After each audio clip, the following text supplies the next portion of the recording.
Hello అండి. మీరు కానీ నా వీడియోస్ ఫస్ట్ టైం చూస్తున్నట్టయితే నా పేరు Santoshi and welcome to my channel. అందరూ ఎలా ఉన్నారు? నేనైతే చాలా బాగున్నాను. మీరు ఎలా ఉన్నారో నాకు కమెంట్ సెక్షన్లో షేర్ చేసుకోవడం మర్చిపోకండి. ఇది నేను లాస్ట్ సాటర్డే తీసిన వ్లాగ్ అనమాట.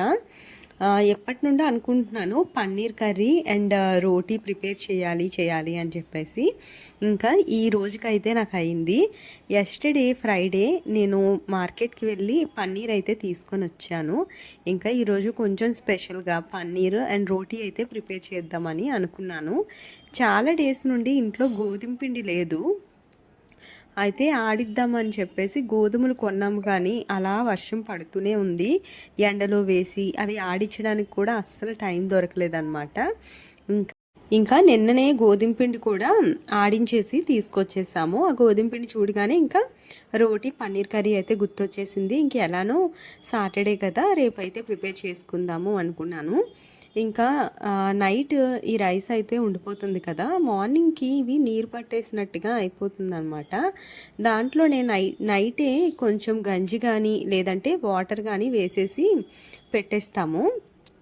ఒక తపాలలో అన్నం వచ్చేసి ఎస్టర్డే మధ్యాహ్నం అనమాట కొంచెం ఉండిపోయింది. అలా కొంచెం ఉండిపోయింది, కనీసం కంప్లీట్ కూడా చెయ్యము మా ఇంట్లో.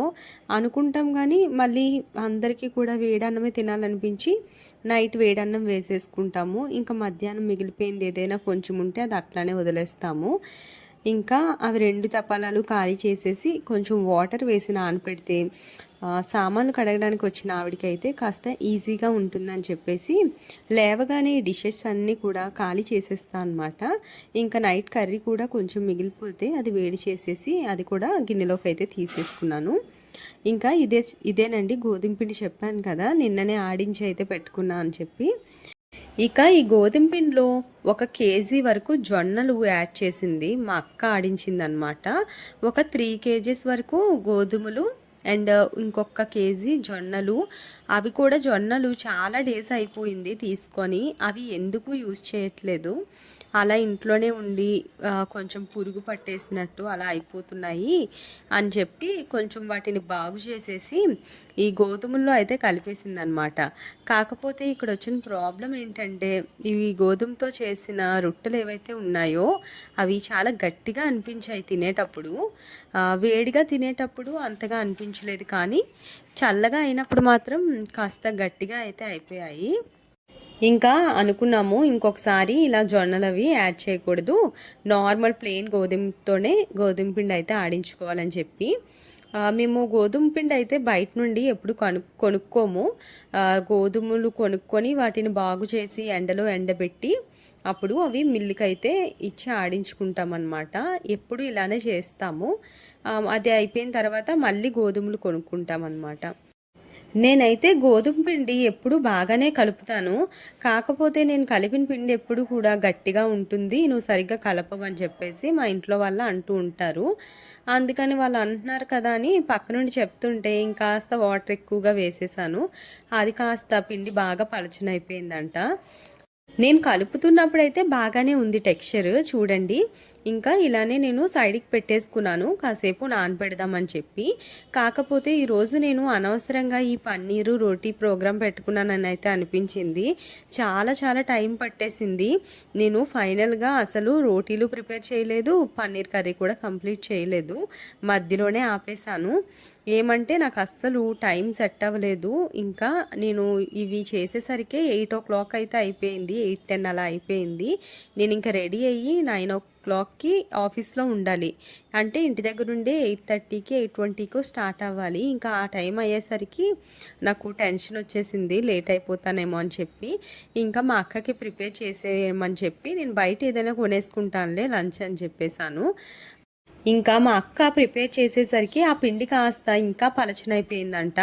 అవి పాముతుంటే పీటకి అంటికిపోయినట్టుగా అనిపించి తను ఇంకా పొడి పిండితో మళ్ళీ పిండి కలుపుకొని మళ్ళీ చేసిందని అయితే చెప్పింది. నేను బాగానే కలిపాను, మరి ఎందుకల్లా అయిందో అనేది నాకైతే అర్థం కాలేదు. ఇక్కడైతే నేను పన్నీర్ కట్ చేసుకుంటున్నాను. నేను ఇదే ఫస్ట్ టైం పన్నీర్ కర్రీ అయితే చేయడము. ఇంతకు ముందు ఎప్పుడు కూడా నేను చేయలేదు, కానీ ఎలా చేయాలో అయితే నాకు ఐడియా అయితే ఉంది. మా అక్క మొన్న లాస్ట్ వీక్ అనుకుంటా ఒకసారి ప్రిపేర్ చేసింది. అదేంటంటే పన్నీర్ అంతా బానే ఉంది గానీ తింటుంటే కాస్త పచ్చి వాసనలాగా అనిపించిందనమాట మసాలా అది కూడా. తను యూట్యూబ్‌లో ఏదో వీడియో చూసి అలా ఫాలో అయ్యి చేసిందంట. అయితే నాకు చెప్పింది ఏమంటే, "నేను ఇంకొక యూట్యూబ్ వీడియో చూసాను.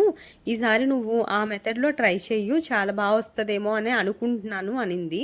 సరే అని ఒకసారి ట్రై చేసి చూద్దాం అనుకున్నాను. ఈ మెథడ్ ఏంటంటే కొంచెం లెంథీ ప్రాసెస్. నార్మల్‌గా అయితే ఆనియన్స్, టమాటా మనం మిక్సీ పట్టి ఆ ప్యూరీని డైరెక్ట్‌గా మనం వేయించి దాంట్లో పన్నీర్ యాడ్ చేసేస్తాము. కాకపోతే ఇదేంటంటే ముందు ఆనియన్స్ ఫ్రై చేసి అవి చల్లార్చిన తర్వాత వాటిని మిక్సీ పట్టాలి. అండ్ టమాటా కూడా అంతే. ఇలా చేస్తే మనకి తినేటప్పుడు మసాలా కూడా బాగా వేగి పచ్చివాసన అది రాకుండా ఉంటుందంట. ఇంకా నేను ఈ మెథడ్‌లోనే చేద్దాంలే మరి అడిగింది కదా! నేను కూడా ఫస్ట్ ఆ మెథడ్‌లోనే చాలా వీడియోస్ అయితే ఉన్నాయి. అలానే చేద్దాము అనుకున్నాను. కానీ మా అక్క ఇలా చెప్పేసరికి ఇంకా ప్రాసెస్ అయితే మార్చేశాను సడెన్‌గా. ఇంకా అందుకనే చాలా లేట్ అయిపోయింది. అవన్నీ కూడా ఫ్రై చేసి, చల్లార్చి దాని తర్వాత మిక్సీ పట్టాలంటే చాలా లెంథీ ప్రాసెస్ కదా! ఇంకా అందుకనే చాలా లేట్ అయిపోయిందనమాట ఈరోజైతే. ఇంకా నేను మధ్యలోనే ఆపేసాను. మా అక్కని ప్రిపేర్ చేసుకోమని అయితే చెప్పాను. అందుకనే అనుకుంటాను అసలు మార్నింగ్ ఇంత పెద్ద పెద్ద ప్రాసెస్ ఉన్న వంటలు పెట్టుకోకూడదు అని. సింపుల్‌గా అయిపోయేవి, నాకు ఈజీగా అయిపోయే వంటలే నేను మ్యాక్సిమం అయితే ప్రిపేర్ చేసేస్తాను. అప్పటికి అవి చేయాలన్నా కూడా చాలా కష్టంగా ఉంటుంది. ఎర్లీ మార్నింగ్ ఒక పక్కన టీ పెట్టుకొని, వంట చేసుకొని, టిఫిన్ వండుకొని, ఇవన్నీ చేసి మళ్ళీ నేను రెడీ అయ్యి అంత దూరం జర్నీ చేసి ఆఫీస్‌కి వెళ్ళాలి అంటే నాకు చుక్కలు కనిపించేస్తాయి రోజు. అందులోనూ మళ్ళీ ఈరోజు ఇంకా పెద్ద ప్రాసెస్ పెట్టుకున్నాను. రేపు సండే కదా! రేపు చేసుకోవచ్చు కదా! ఇంకా ఈరోజు ఇలా పెట్టుకొని అనవసరంగా బుక్ అయిపోయాననేది అనిపించింది. ఇంకా ఈ పన్నీర్ ముక్కలు ఈ స్టీల్ కళాయిలో వేపుతున్నాను. కొంచెం అడుగు పట్టేసినట్టుగా అనిపించింది. అందులోనూ వేసిన వెంటనే కలిపేస్తే మరీ అంటుకుపోయాయన్నమాట. కాసేపు ఆగిన తర్వాత కలిపితే కొంచెం ఫ్రీగా అయితే వచ్చాయి. ఇంకా పన్నీర్‌ని మరీ ఎక్కువగా కూడా ఫ్రై చేసేయకూడదు. గట్టిగా అయిపోతాయి. ఇంకా వాటినైతే తీసేసుకున్నాను. తీసుకున్న తర్వాత ఆనియన్స్ అయితే వేసేసి ఫ్రై చేసుకుంటున్నాను. ఈ ఫ్రై చేసిన ఆనియన్స్ బాగా గోల్డెన్ బ్రౌన్ కలర్లో వచ్చినంత వరకు ఫ్రై అయ్యాక తీసి చల్లార్చుకొని అప్పుడు మిక్సీలో పట్టుకొని పేస్ట్ లాగా అయితే చేసుకోవాలి. టమాటా కూడా ఇలానే చేసుకోవాలి. మేము ఎప్పుడు చేసినా అలా నార్మల్‌గా చేసేస్తాము. ఇలా ఫ్రై చేసి ఇదంతా కూడా చెయ్యము. అయితే ఇలా చేసాము. టేస్ట్ అయితే చాలా చాలా బావుంది. హోటల్ స్టైల్, డాబా స్టైల్ ఆ టేస్ట్ అయితే వచ్చింది పన్నీర్ కర్రీ. మీరు కూడా ఇలా ఒకసారి ట్రై చేసి చూడండి. ఇప్పటి వరకు ఎప్పుడు ట్రై చేయకపోతే. పన్నీర్ కర్రీ మనం బయట ఏవైనా రెస్టారెంట్స్‌లో తిన్నా, లేకపోతే ఏవైనా భోజనాల్లో గానీ అలా పెడుతుంటారు కదా! అలా తిన్నా సరే ఒక 2 పీసెస్, 3 పీసెస్ తిన్న వెంటనే కడుపు నిండిపోయినట్టుగా అనిపిస్తూ ఉంటుంది. పన్నీర్‌లో ఎక్కువ ప్రోటీన్స్ అండ్ కార్బోహైడ్రేట్స్ ఎక్కువగా ఉంటాయి. దానివల్లే మనం తిన్నా కూడా హెల్త్‌కి చాలా మంచిది. వెజిటేరియన్స్ ఎక్కువగా పన్నీర్ కానీ, మష్రూమ్స్ కానీ అందుకే ప్రిఫర్ చేస్తారు. మనమైతే అంటే నాన్ వెజిటేరియన్స్ అయితే ఎక్కువగా చికెన్, మటన్ వీటిలో ఎక్కువ ప్రోటీన్ ఉంటుంది అని చెప్పేసి అంటూ ఉంటారు కదా! మనమైతే ఎక్కువగా నాన్ వెజ్ అయితే ప్రిఫర్ చేస్తాము. వాళ్ళైతే సండే టైంలో ఇలా పన్నీర్ కర్రీ కానీ, మష్రూమ్ కర్రీ కానీ ప్రిఫర్ చేస్తూ ఉంటారు. ఇంకా నేనైతే ఇలా డాబా స్టైల్‌లో కొంచెం టేస్ట్ రావాలని చెప్పేసి మసాలా దినుసులు అవి కూడా ఒక్కొక్కటి 2, 2 యాడ్ చేస్తున్నాను. ఒక 2 చెక్క, లవంగము, దాల్చిన చెక్క, మిరియాలు అవన్నీ యాడ్ చేసి కొంచెం కరివేపాకు కూడా ఎక్కువగానే వేసుకున్నాను. అవన్నీ కొంచెం ఆయిల్‌లో ఫ్రై అయిన తర్వాత ఫ్రై చేసి చల్లార్చిన తర్వాత ఆనియన్స్ పేస్ట్ చేస్తే ఇలా వచ్చిందనమాట. ఈ ఆనియన్ పేస్ట్ కూడా యాడ్ చేశాను. ఆనియన్స్ అయితే పెద్దవే ఒక 5, 6 తీసుకున్నాను.